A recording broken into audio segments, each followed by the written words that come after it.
Welcome back, everybody, to TBN's Junior Duo League for the fourth event. We have Jousting. Now, this may not quite be the jousting that you are used to seeing, but I'm sure you'll pick it up as we go along. Hello, everybody. I am Spenny, and I am so happy to be joined once again by Shimmer. Hello there, guys. I am glad to be here. So this kind of jousting will work differently. So one marble from each side will bump into each other and try to push their other member back into the wall as fast as with loss of strength as possible. And the goal here is just try not to be the one to touch the wall first. So it's just based on trying to be a slow time. As we look at right here, starting us off with Shamballers and Red Band Ruffians, and it looks like Shamballers hit the wall first. So yeah, that means they will be out, and that means the Red Band Ruffians will be the one instead. So the goal is just try not to be the one to hit the wall first.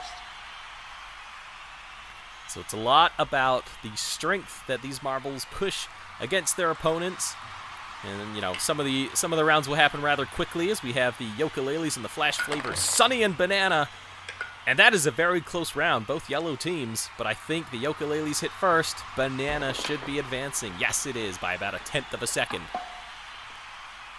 It was a pretty tight one there, but it's still good enough for Flash Favors to move on with Banana. Now we move on to Cheater from the Heartbreakers and Erebor for the Dwarven Mines here. Let's see how they can handle with this strength. And, ooh, look at that from the Dwarven Mines. Aren't even going to hit the wall. No, they're not even. That is a very instant win there by the Dwarven Mines. That is an easy victory. Heartbreakers had no chance there. As, look at that, Erebor might be a tough contender with their great strength there. As we move on to Aztec Medallions with Cortez and Wisterias with Wisty. Cortez having a lot of strength against Wisty from the Wisterias.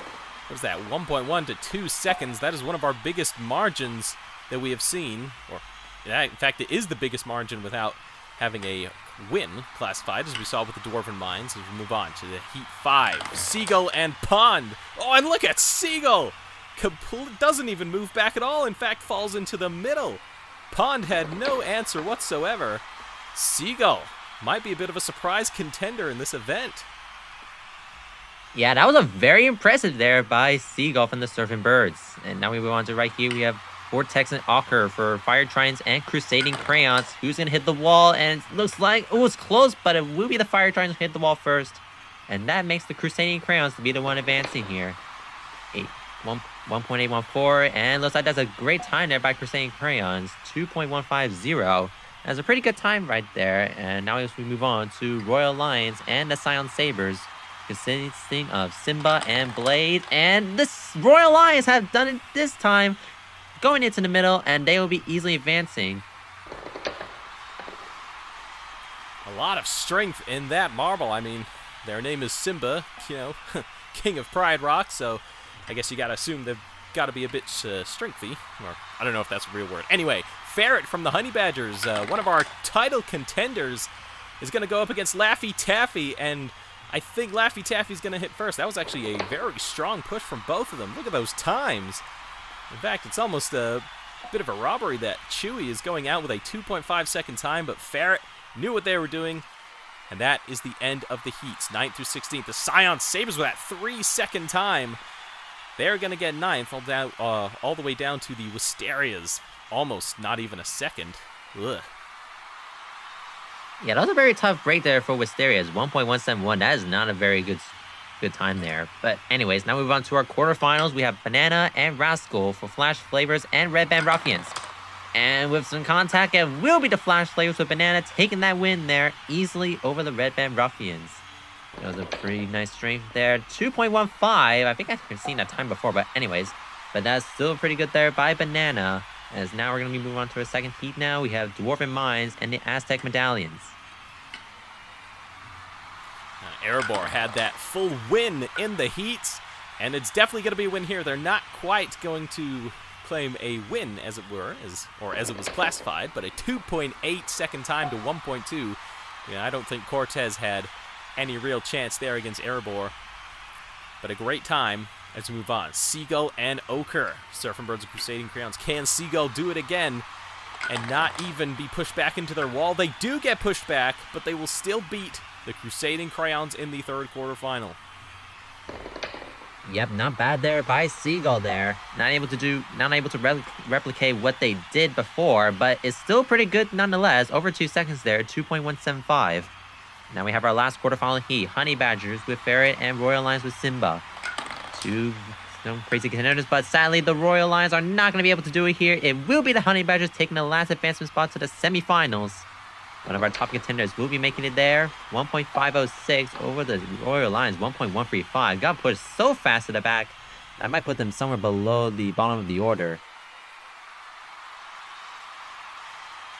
And 5th through 8th, yes, the Royal Lions did indeed have the worst time. In fact, all of the losers had some pretty poor times in those quarterfinals. Red Band Ruffians taking 5th with just a 1.5, but hey, 11 points. I'm sure they'll take it. As we now move on to the semifinals. 3 of these teams will get a medal, 1 will miss out. Erebor versus Banana. How close is it? And Banana, I think, is going to defeat Erebor here. Erebor looks so strong in the heats, and it is. Erebor, a surprise knockout here. They will not be going for the gold. The Flash Flavors are going to the gold final. Yeah, pretty surprising there to see that Erebor was knocked down in this one. But let's see how it happens in the semifinals. And Surfing Birds get beaten out here by the Honey Badgers. And the Honey Badgers move into the middle, and that's going to be an easy win from them. And they're going to be the ones to move on to the finals as well. Wow, that was a pretty crazy there from our top contender there.